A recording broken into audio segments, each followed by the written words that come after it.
She called me sobbing from a borrowed phone.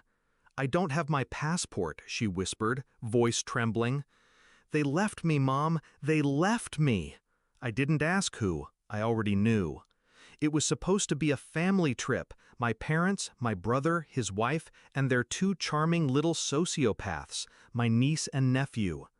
They invited my daughter, Alia, to Bond. First international trip, 18, excited, naive. They flew her out to a country the State Department had marked red. Do not travel. Political unrest, roadblocks, rumors of foreign detentions. I begged her not to go, but she trusted them, because I raised her to believe blood meant something. That was my mistake.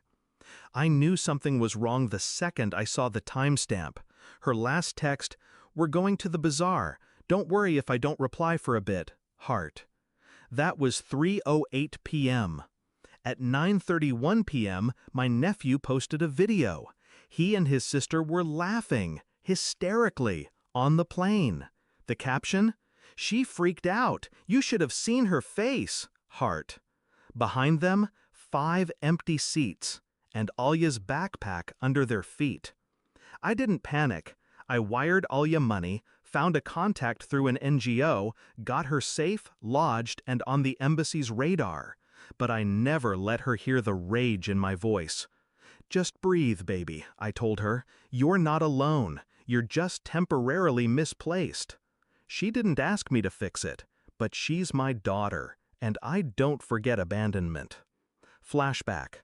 When I was 16, I missed a flight. My dad left me at the airport, said I needed to learn responsibility. When my brother crashed my car at 22, they blamed me for leaving the keys out. When Alya was born, they called her a disruption. They never liked that I raised her alone, without help, without their rules.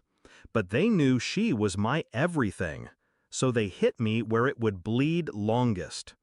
They came home 4 days later, suntanned and smug. They didn't know I'd already pulled the airline's CCTV footage. Didn't know I had screenshots of my niece's deleted group chats. Didn't know I'd spoken to the tour guide, who said they left her on purpose, told me she was a burden. Every detail, every step, documented, dated, time-stamped. I didn't yell, I didn't confront, I just waited. And while they slept off jet lag, I made 3 moves. 1. The school board. My nephew had just been accepted into a prestigious international prep. I sent them a copy of his video, framed it as a bullying incident, endangering a vulnerable female minor. I also accidentally CC'd 3 journalists. 2. The embassy letter. I had legal proof she was a minor at the time of departure. The embassy filed an endangerment report. My brother and his wife got flagged. Their travel privileges? Frozen pending investigation. 3. The hotel tip-off. Remember that security footage I mentioned? Turns out, one of the rooms they stayed in had a connection to a known trafficking ring. Was it coincidence? Probably. But when I forwarded that to local authorities, anonymously, it sparked an internal audit. The next morning at 6:42 a.m., security pounded on their door. Not cops, private security. The hotel they used last year in Dubai? Turns out, my brother tried to book under a false name to dodge taxes. Their systems flagged him.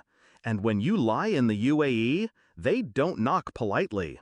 My niece screamed. My nephew started crying. But the footage still existed. Their laughter, their cruelty. I got the call an hour later. "Mom," Alya said, barely awake, "why are they suddenly messaging me?" I smiled. "They just remembered you exist." In the weeks that followed, everything collapsed. The prep school revoked my nephew's admission. My brother's company got reviewed for ethical violations. My sister-in-law fired from the embassy auxiliary board. Too much bad press, too much liability. And the best part? I never stepped in the spotlight. I let their own digital footprints devour them. They tried to spin it, of course. She got lost. She misunderstood. She's emotional. But the world doesn't like laughing bullies, especially not rich ones who abandon teenage girls overseas. Alya came home 2 weeks later, stronger, quieter, but she looked me in the eyes and said, "I know what they did." I nodded. "And they won't do it again." Sometimes revenge isn't a scream, it's silence. It's knowing exactly when to strike. It's watching them untangle the noose they tied themselves. So when people ask how I stayed calm, I tell them this: you don't scream in the storm. You study the wind, then rebuild it to blow only in your favor. And as for my family, they gave Alya abandonment. I returned justice, wrapped in silence, stamped with consequence.